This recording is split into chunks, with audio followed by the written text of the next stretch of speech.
Sugriv was keen on regaining his kingdom and family, but he could not see how this was to be. Bali's strength stood as an impossible barrier between him and the fulfillment of his desire. Hanuman, his minister, tried to convince him that he would succeed with Ram's help, but Sugriv's doubts persisted. Could Ram's strength overcome Bali's? It all looked hopelessly impossible. Bali's body was like steel. How was Ram going to kill him?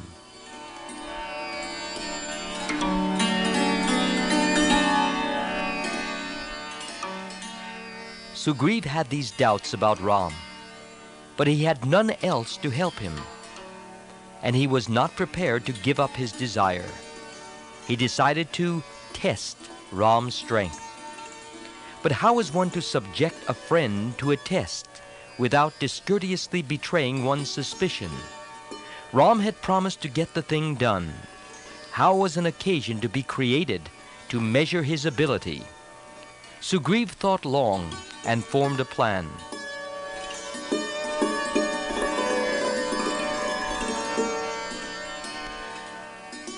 He told Ram softly, "My lord Ram, your words have banished sorrow from my heart. I know your valor. An arrow from your bow can destroy the three worlds. How can Vali's frame stand against it? Still, it is my duty to tell you all about Vali's strength. He can toss and play with a heavy rock as if it were a ball. He can pull out mighty forest trees as if they were blades of grass. Once Dundubi, a demon in buffalo form, possessing the strength of 1,000 elephants, challenged the presiding god of the ocean to a fight. The god evaded it, saying, 'You should fight with an equal.' There, in the north, stands Himavan, the presiding god of the Himalaya mountains. Go and challenge him. Leave poor me alone."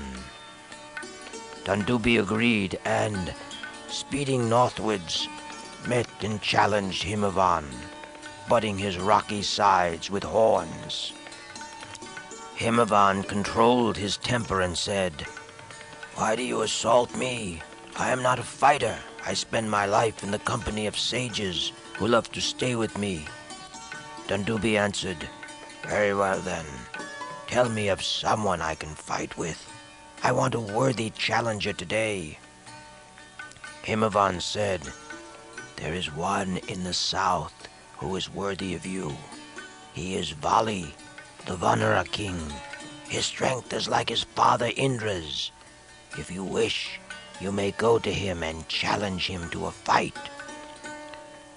Dundubi went straight to Vali's place and raised a loud uproar at the entrance of Kishkinda. He tore up trees and pulled down the gate and roared, "Come out and prove your strength in a fight with me." Vali was then resting with his queen. On hearing the challenge, he came out, accompanied by the women of his palace. "Why, O Dundubi, do you raise this clamor at my city gate? Are you tired of life?" Vali's scornful address enraged the demon, who said, "Don't boast of your strength in the presence of your admiring women. I have come here to fight with you. If you have any manliness in you, come out and show it. You will say you are too drunk now to fight, but I am willing to wait till you become sober. If you like, you may spend the night in your pleasures. Then you may bid a tearful leave of all your dear ones, and come to me in the morning to be slain by me." Vali laughed at Dundubi's words, asked his women to go inside, then said, "O demon, I am not the worse for drink, and if you want to fight, there is no time like the present." So saying, and with a laugh, he took hold of the demon by his tail, whirled him around, and flung him. Dundubi spat blood and fell on the ground. After a while, the demon rose again, and a great battle followed. Vali, son of Indra, pounded the demon to death, and he flung the dead buffalo so that it fell on the ground at a distance of 9 miles. Drops of blood from Dundubi's body were carried by the wind and fell on the ashram of the sage Matanga. The sage was angry and soon found out who was responsible for this contamination. He saw at once that Vali, in his pride, had flung a bleeding carcass and desecrated the holy spot. The sage pronounced a curse. If this Vali enters the precincts of this ashram, he will lose his life. That is why, O Ram, with my friends, I am living here in safety. Vali dare not approach this place for fear of the curse. Look at these sal trees. He can pluck one of them and just shake all the leaves off, as one dusts a jacket. Such is his strength. So, how can I, having incurred this terrible brother's enmity, feel secure?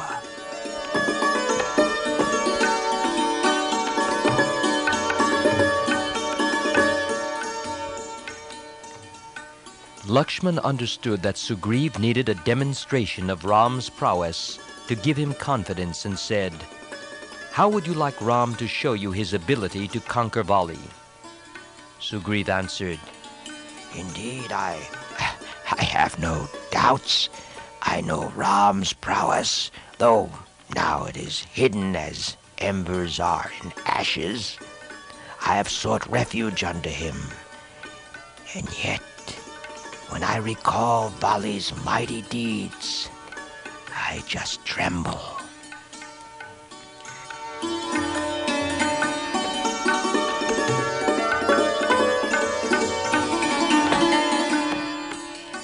Seeing Sugriv's faith in him and his great fear of Vali, Ram resolved to put an end to his doubts.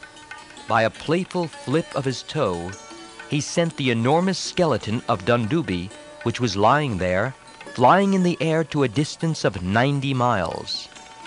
But Sugriv, though impressed, was not yet convinced and said, When my brother sent Dundubi's carcass hurling in the sky, it was full of flesh and blood, and far heavier than this weather-beaten skeleton. Then Ram bent his bow, and, pulling the string to his ear, sent forth an arrow. It pierced the sal tree pointed out by Sugriv, and 6 other trees standing behind it. Piercing the 7 trees, the beautiful arrow touched the earth and returned to Ram's quiver.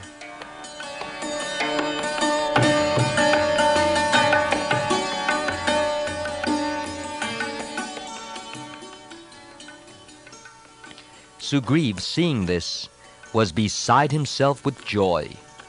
He was now certain that Ram's arrow could pierce the adamant frame of Vali. He fell prostrate before Ram and said, With my own eyes I have now seen your prowess. Even if all the gods with Indra at their head should come and oppose you, your victory is certain. Why then talk of Vali? I have gained your friendship, and I have no more use for fear or grief. Oh, slay Vali and save me. Let us go to Kishkinda today.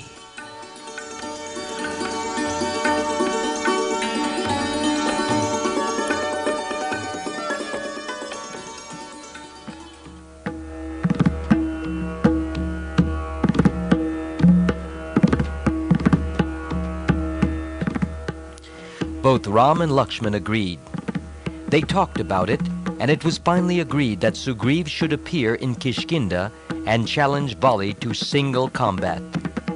They proceeded to Kishkinda. Sugriv went ahead.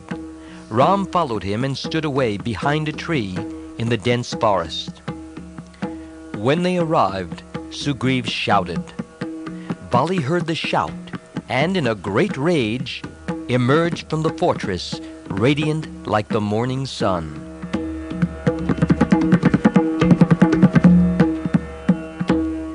The two brothers fought each other fiercely.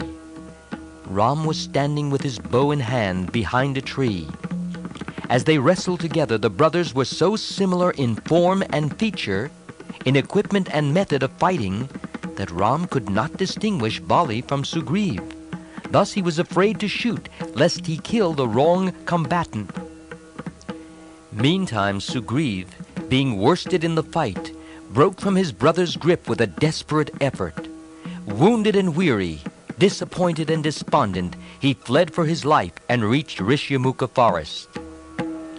He was able to do this because Bali did not wish to slay him and was not unwilling to give his brother another lease on life.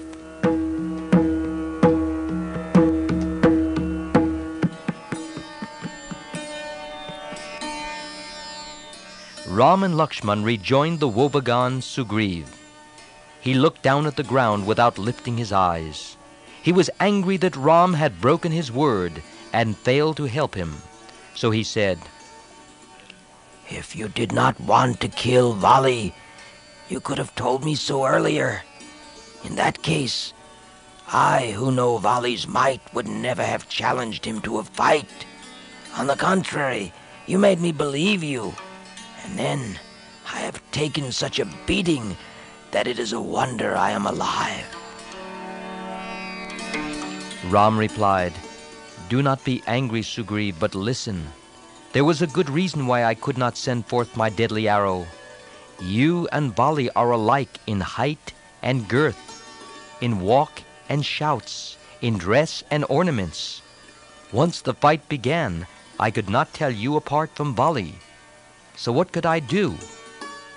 It would have been terrible if I killed you instead of Bali. Do not be angry. Challenge Bali once again, but this time I shall surely slay him. O Lakshman, fetch that flowering creeper. Yes, tie it round Sugriva's neck as a garland. I shall then know who is our friend and who is Bali as they fight. Now, Sugriv, you shall see Bali rolling on the ground. Sugriv was satisfied. His spirits recovered. Lakshman tied the creeper round his neck. Once again, and handsomer than ever, Sugriv proceeded to Kishkinda, and Ram and Lakshman followed him as before.